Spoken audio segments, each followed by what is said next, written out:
but yeah, so I think like going into this relationship, like going into this marriage, sorry, not this relationship. Um, I knew it was gonna be a life change. I think that um, in my wedding day, in our wedding day, sorry, um, I cried a lot. Like I was probably crying the most. I was crying more than this girl. I think it was just because I was dying to myself. If that makes sense. Like I was, I would literally every Tuesday I would be doing Taco Tuesday. I would be with my friends. Like my priority was my friends. And the one thing I did driving to, because I drove by myself to the wedding venue, was call my best friend Frank and one of my best friends Frenchie as well. Um, and basically just calling them and just saying like thank you for being there. And oh, I also called my other two groomsmen, Nihar and Sanil. But I called all of them and I was just like, thank you for being at my wedding and thank you for everything, all the memories we've shared and all that stuff. It felt like I was saying goodbye to them. And I think that there was just like kind of like I was going into uncharted territory, if that makes sense. And I knew that eventually, like all of that, like all of my previous life, my single life would go away. And what does that mean? It's like prioritizing my friends, having an open schedule for whatever I wanted to do. I had to start thinking about somebody else other than myself. And you know, at the end of the day, like I feel like that was a major part of our relationship. Where was I going with this? But yeah. Make it sound all bad. No. But what I'm saying is, hold on. It's not all bad. There's, like I said, there's a part of me that died that day, and that was prioritizing my friends, and I needed to awaken to prioritize this woman. If that makes sense. I will literally tell you that I am so grateful that I prioritize this woman more than my friends, because there's a lot more benefits to it. And I'll say those benefits are just like the peace of mind of just having someone as sound as she in my circle, having someone that is wise and financially sound, and also like someone that checks me because I can be a little crazy. And so I think like us getting married, and we've been married for over a year now. It's been something where like I'm at peace with my personal life, and I don't lack anything. Even in my professional life, I don't lack anything, and I think that I can't picture myself not being married. And I was the type of guy. Yes, that's what I'm saying in general. But yes, I don't picture myself like, you know, not being married. I don't picture myself. I can't picture my life without Saidelis, personally. I also want to be careful with that because I don't want to idolize her and put her above, you know, God especially. But she is, you know, God is first and she is my second, right? In that order. But at the end of the day, like, you know, I love being married. I love having a partner. I love having someone to like watch things with and play video games with. I never thought I could have that, because that's pretty cool. But yeah, like, you know, it's different. Like I don't have to go through this life alone. I don't have to go to a restaurant by myself to take myself on a date. Like, I can take my wife on a date, which is very important and something that we should work on having one. You know, we've been getting better. I think that's like one of those things that marriage you won't get right the first year. I think like a lot of things that we probably should incorporate more was having dates the first year. But we were traveling a lot too. I feel like we were like going to Atlanta. We went to Italy, France, you know, about Spain. Two other cruises. We were doing a lot. So at the end of the day. But yeah, now 2023, I think it's, you know, we're just living a normal routine life. Like, when's the next vacation, which we're planning right now for in June, and time off also, like, because she gets unlimited PTO. I get 2 weeks. My company needs to fix that. Just FYI, it's not fair. But it's okay. Everybody says it. It's fine. But either way, we'll make it work, and we'll end the year going to Ireland, and so that's what's been going on. What's the relationship with your friendships now, like that you were worried about? Oh, I not gonna share too much, but like personal stuff. I would say that I see my friends when I get to see them, right? So like it's not so much of like, hey guys, like I'm filling a void or space with you. It's more like it's intentional now. So like yesterday, I spent time with one of my best friends that I haven't, we've been friends since we're 15 years old. So we just went out to go get burgers after work and hung out at his house for a little bit. And then I came home and took a shower and went to bed. And Saidelis was waiting for me and went to bed. And unfortunately, our oldest daughter, Kiwi, woke us up. A dog. It's a dog. I call her daughter. Just kidding. But I treat her like one. But yeah, my stepdaughter. I don't know the words. But either way, yeah. I mean, I still prioritize my friendship time because I do believe that we need time away from each other. She needs her space to like just be at home and just whatever, or her girlfriend time, you know what I mean? So, I could say that I maybe have one hangout a week, and that's great. I'm a very social person, very extroverted, so I need, yeah. I mean, she is, but like she's not. But she's the complete opposite of me. I'm the extroverted. I get energy from people, and people drain her in the good sense of the word. Of like, she will be extroverted, she'll be talkable, she won't be in a corner, but at the end of the night, she'll be like, I need to go to bed. And I'm like, I get home and I'm like, I want to play video games, yeah, and talk some more with people. So, so we managed through that, I think. But I think it's more of like understanding each other, and then it's like, hey, this is me, this is you, and that's okay. I think like we've learned a lot from each other, obviously, throughout the year. 2 now-ish, a little more than 2. But like, especially like with the friend stuff, like he's playing it down. But like before we were married, like he would literally, like every day, he'd have something planned with friends, with somebody. Like he'd literally never be home. And I'm like the complete opposite. And even like in a single day, he'll have like multiple things in that day. Again, complete opposite. Like if there's a day and there's multiple things planned, we need to pick one. Because I can't go to all of them because I'm gonna be tired. So like he's learned that. Like obviously like in the beginning he didn't know that. He didn't understand it. But now like if we're like hanging out during the daytime with a group of people and then they're like, oh, we should do this thing later, like I don't even have to say anything and he'll be the first one to be like, oh yeah, we'll let you know, whatever. And like obviously that means no, cause I'm tired, I'm drained, and like I don't want to be the bad guy. It's just like if I have to go to that second thing, then I will be that person in the corner, and I don't want to be that, you know. Yeah. And I think my friends understand that too. That's why I really appreciate them as well. They're not very like I guess snobby in that aspect. Like they understand me and they understand her. And I think that I think that at this point, being together for 2 years, just knowing that like, hey, like, yeah, she already went to this thing, and it's like, she'll pick and choose one type of thing. And again, these are my friends that I've known since high school. So it's like or for a very long time, not just maybe since 2016. So like for 6 years now, or more. So they know me. They and then they're getting to know her and stuff like that. But at the end of the day, like I will always prioritize my wife.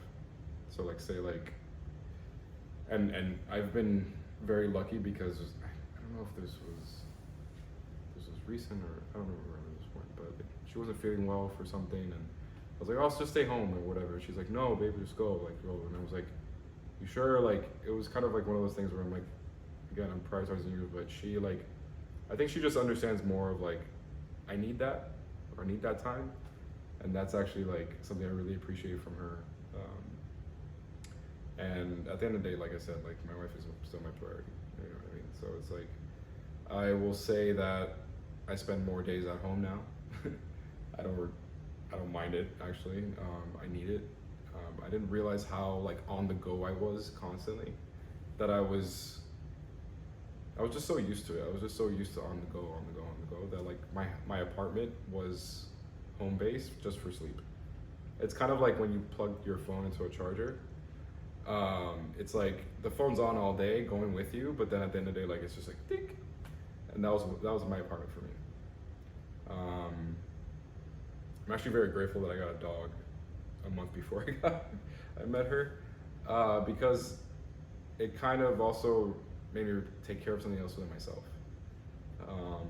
I'm not suggesting everybody gets a dog, by the way. If you like to travel, do not get a dog. Just FYI. You'll do yourself a favor. Mom does not appreciate taking care of the dog. And also, for your financials, like, it's just a lot of money. $60 a day in a daycare is just a lot of, it's an added expense to your vacation that you can go to, like, use that for something else. Use that to your excursion to any cruise ship that you actually attend, so just FYI. But shameless plug. But yeah, so, yeah, I'm a talker. I ramble. Like, you gotta stop me. So this is a perfect time to stop. Yeah. Anyway, married life with Ricky. So obviously I'm like more introverted type person, so I had to adjust a lot to his social tendencies. But I mean, it's fine. I think like you also learn, like at least for me, like even though I do have like those moments where like I have to pick and choose where I'm going, like sometimes I'll compromise and I'll go to both things in a day, you know? You just kind of have to like play with that. I think it's also really important that like you make time for each other. So a lot of times like we could get caught up in like hanging out with people or going to our family's house and like doing all these things, and like then we literally we didn't have time for us. Like it doesn't even have to be like a fancy date where you go out somewhere, like just like us time together alone, not with anybody else. Like I'm huge on like quality time. Like what was it, this week we were just here on the couch and I was just like, he was playing a video game and I was watching TV, but like he was like doing something and like called him out on it, but it was just so fun, like his reaction, and like I just love having like, it's like my best friend. Like I can be silly, I can be stupid, I can make faces and noises, and like we can do it together and it doesn't matter. No one, no one could judge us, and I really like that. I don't know. I mean, I think it's cool too. Like, so going back to the other night, she was watching a movie that I already watched, and I was like, I'm just gonna be here playing this video game on my Switch. Like, I'm still with you, and I'm like watching this game. Like, I'm just playing Zelda and just like going through like just doing like to-do tasks. Like, so it's like nothing that I have to use my brain for. So I'm just like, hey, like let me advance in my game, and I'm just here with you and whatever. So like I think like, I like that flexibility, or not even flexibility, but just like, look, I'm here with you. Like at the end of the day, But I will say that like, that's fine every now and then. But like, there also needs to be those moments where literally like you are doing the same thing. Like you are playing the video game together, like Mario Kart or whatever. Like that's also really important. Yeah, like I would say like that's not our everyday life, by the way. I just don't want to give it a representation. I'm just saying like that's like I feel like she knew that like I just needed my like time, and then but she still wanted my presence there. Like normally I play video games in my office, or our office, and so that's like she'll be watching like maybe like Fresh Prince or here, and I'll playing Call of Duty in my office, and like that's like time away from each other. This was one of those situations where it's like, hey, like I'll be playing video games but still here, but that's still not intentional. So I want to get that straight. Like that's not intentional spending time together. Yeah. I just want to make that very clear, because that's like, I need my time with my wife. I need my time to go out to dinner, go watch a movie at the theater. That's still intentional time, like with each other. But we also know and realize that we also need our me time. Yes. Yeah. So like, we can have me time at the same time. Me time at the same time. I like that. That's actually good. We should coin that. That's a good one. But yeah. So Literally, we're just like saying the same thing. we are saying the same thing.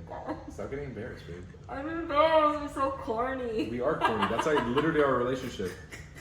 We are the dorkiest dorks. We're cute and dorky. You know? But no, so I mentioned this in like previously, like that we got better at doing dates, and we still need help like there and Better at what? at dates. Oh. Like we need to have a date a week. Like I think that's very important.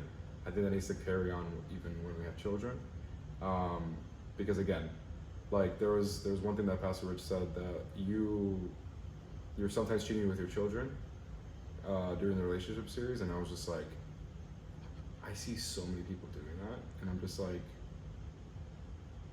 I can't even imagine like being in that position and just like, crap, I have to prioritize my wife instead of my daughter that's like literally like 6 months old and like needs me right now. But then at the same time, it's like, thank God we have grandparents that can take her for 2 hours maybe. I'm already saying we're gonna have a daughter. Isn't that funny? We're not pregnant. We're not pregnant. We're not pregnant. It is April.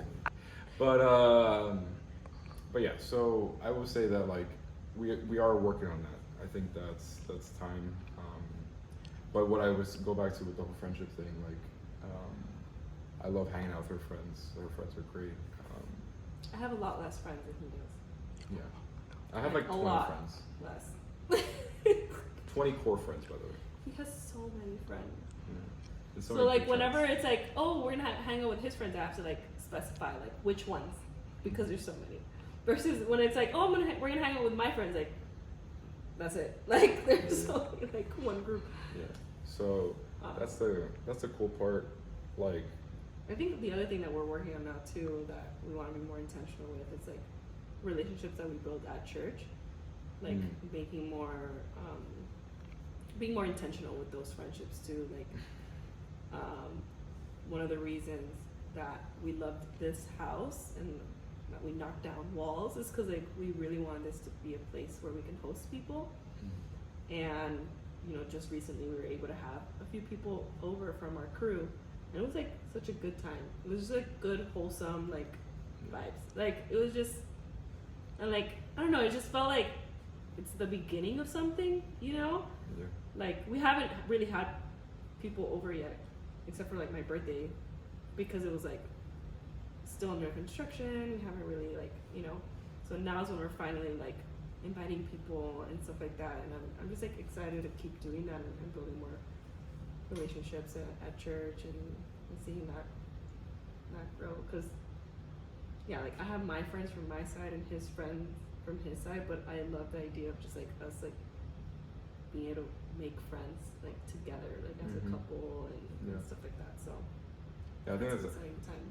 Or like a new chapter in our relationship, I think it's actually very important that like you do create new relationships, because you don't know like what you'll learn from them, and especially like we're like in this world we're surrounded by so much muck, and at the same time like you don't understand. Sometimes we don't understand, or we underestimate a relationship that is centered in Christ as well, and so I think that's our intention, right? I'm very intentional about inviting my friends to church.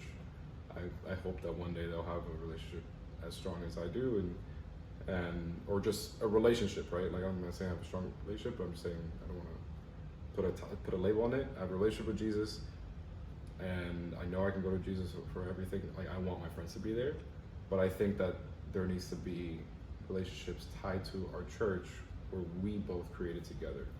I have my background with my friends and my memories from when I was 15. She has her memories from when, all the way back when, also from middle school, right? Kat and, Sarah and stuff like that for high school and stuff. So like, all that aside, those are still our friends, and at the same time, but like just us having maybe, you know, a Christian relationship, just because at the end of the day, like, sometimes it's nice to have a soundboard, and especially like in a Christian perspective, it's like, if I know that you and I attend the same service, we can talk about it. And it's like, dude, this hit me somewhere, like, especially like, you know, a husband of somebody, or even my guy friends, like, you know, like, that go to church with me now. Like, sometimes I'm like, dude, that hit me, like, here, like, let's talk about it. And also, like, with things that you're going through in life, like, when it's just different when you talk to people who are believers. It's also because the advice, or like just like the insights that they give you, is like very different, and obviously it's rooted in Jesus versus just like the world. And like, I want to be able to be surrounded by more of that, people who will like uplift you, not because like I'm like trying to take something, right, but like, I want to uplift them too. We're all going through stuff, but when you can look at it through the lens of Jesus and Christ, like, I think that you see the light at the end of the tunnel, versus sometimes maybe someone who's not really a believer or whatever would just give you like this advice that like I get it, I know where it's coming from, but I don't feel like I can really do much with it or act on it, you know. I think actually a perfect example of that, like, I used to go to therapy, which I recommend everybody go to therapy for anything they're going through, or just check everything's okay mentally. But I would go to a therapist that was very new age, kind of reverse a little bit. I was very new age Christian, if that makes sense. Can you explain what New Age is? New age was, I was a yogi. I believed in the chakras and aligning all my chakras, and it was like a little Hinduism with Christianity / Buddhism. I used to call myself a Buddhist Christian. Very lost. But hey, I'm here now, so there's hope, people. So long story short, my therapist, which God bless her soul, and she helped me through a time that I needed at least someone unbiased. But I met with her, I think, was it before Symbis or after Symbis? That I was like, I needed to go see a therapist. I don't remember. It was during that time. It was before we got married. I went to go back to my therapist. I was very new age, and I don't know why. I don't even think I even talked to you about this thought, but like now it's coming back to me, and I'm like, you know what? I was more lost after that conversation than I did kept coming in, and I don't think people like put an emphasis on like the fact that like Christian counseling is better if you're a Christian than going to someone that's gonna counsel you on some new age stuff that unfortunately is not rooted in Christ. And I think that like Christ is our biggest counselor. He's our highest priest. So at the end of the day, like we need to get counsel from him and from people that follow him, because at the end of the day, God talks to us in different ways. He, you know, talks to me in ways that are known to me only. And I get counsel from him.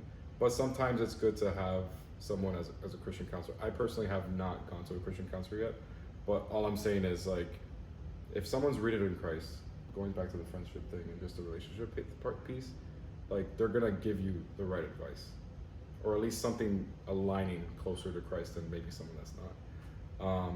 I'm not saying that like the advice my friends give me, like, I don't want to discount that at all. Like, I appreciate their wisdom as well.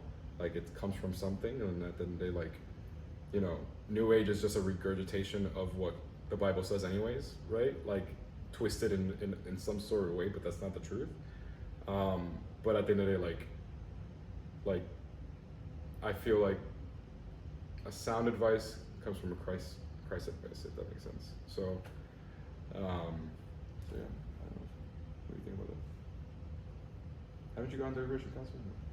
No. Okay. No. By the way. So one of the things that I also prayed for before meeting Ricky was that he tithed, because that part is like, not everyone does that, and it's one of those things that is like very clearly written in the Bible of what you should do, but it's also one of those things that people pick and choose what they listen to, and yeah, not everyone tithes. Tithing is 10% of your income to God, whether that's like, you know, I mean, obviously we go to VU, so we give it to VU, but we're not going with like, oh, this is going to VU. No, it's going to God. You know, whatever VU decides to do with it, like whatever. But my intention was this is going to God to help build the kingdom of God. So thankfully, when I met Ricky, he was already doing that. He was already tithing. And I was like, wow, not everyone does that. Like that's literally something that you have to like convince people to like even recognize that it's important. And I didn't want to do that. Same thing with the intimacy thing. Like I didn't want to deal with that, and I didn't want to deal with the tithing. Like you either know that you have to do this or you don't, you know. And I was so happy that he did, because I didn't have to go down that spiel of why tithing is important. And like I tithe. I forgot when I started tithing. I mean, I started going to Christian church when I was like 13. So obviously I didn't make money then. Mm-hmm. But I think like from the moment I started working, I would tithe. Even like my paycheck was like $200. Like it was nothing. But even up until now, obviously, even when I was living in New York, I wasn't going to a church in New York really. Like I would go to Hillsong every now and then, but I didn't really have a church home. But I would still tithe and send my money to my church back here in Miami. Like that was just something that like for me was just like non-negotiable. Like I don't even picture it as my money. Like it's literally like that's not mine. That's God's. Yeah. Like when I think about like how much money I make, like all that minus 10%. Like that's literally not mine. And I really do think that like it's obviously helped me like where I'm at today.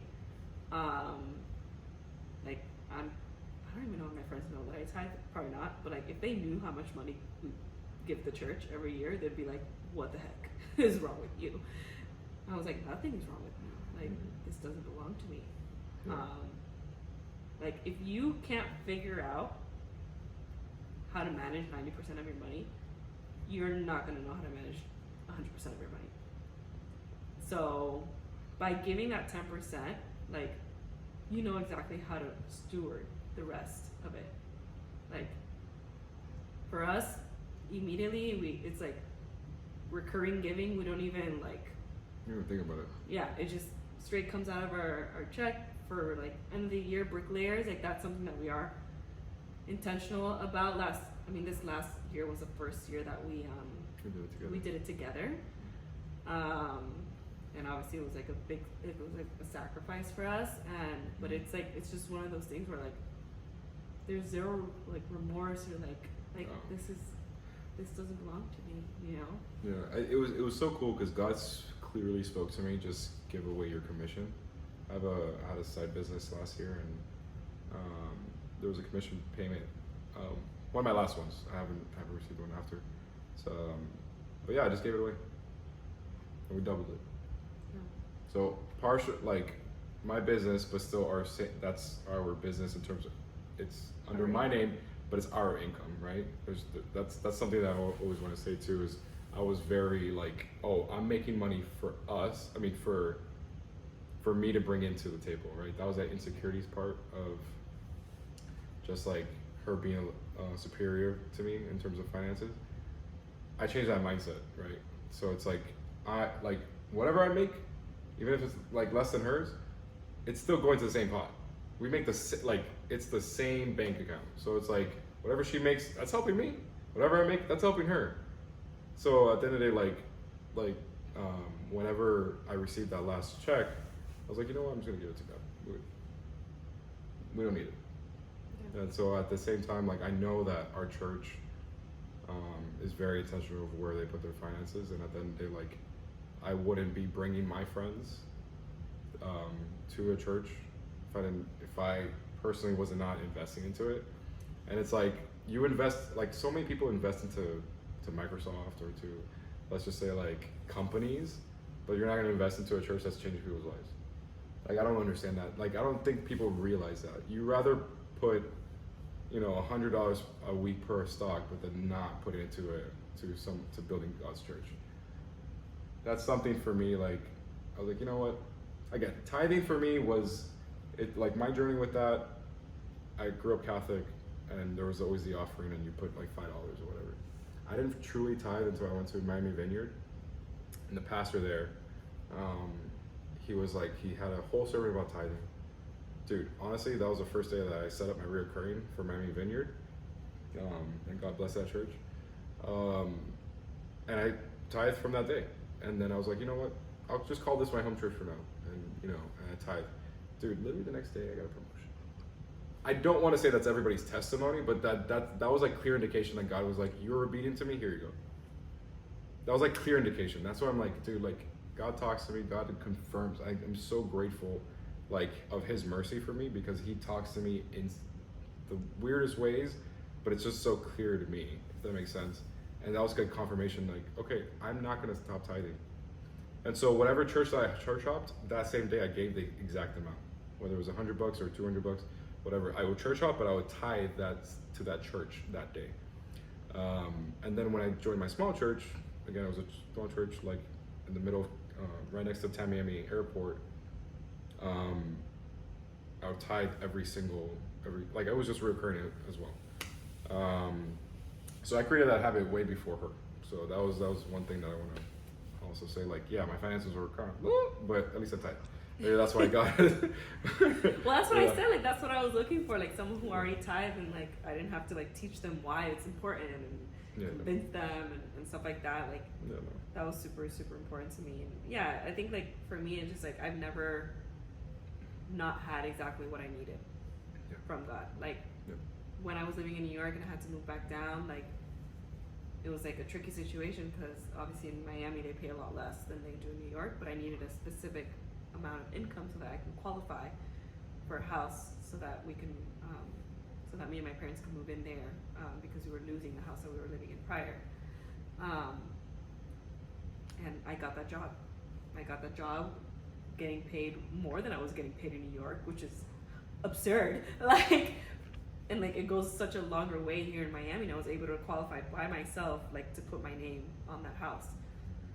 And even with this house, when we were buying this one, like, I was legitimately worried that I wasn't going to qualify because of the house in Doral, because it's like I technically already have this debt that's on my name, so that means that when we're applying for a new house, I'm carrying this debt with me, and they're going to think that I'm not going to have enough money to pay for this house. And like, that worried me. I was like, man, this thing that I did 5 years ago, like, is that going to come bite me in the butt now? But no, it didn't, because literally, like, we were going to have to figure out some weird situation where, like, we were going to like make a lease for my parents that they're paying me the exact amount of rent that the house is, worth. So that means that I'm actually not tied to that kind of debt or whatever.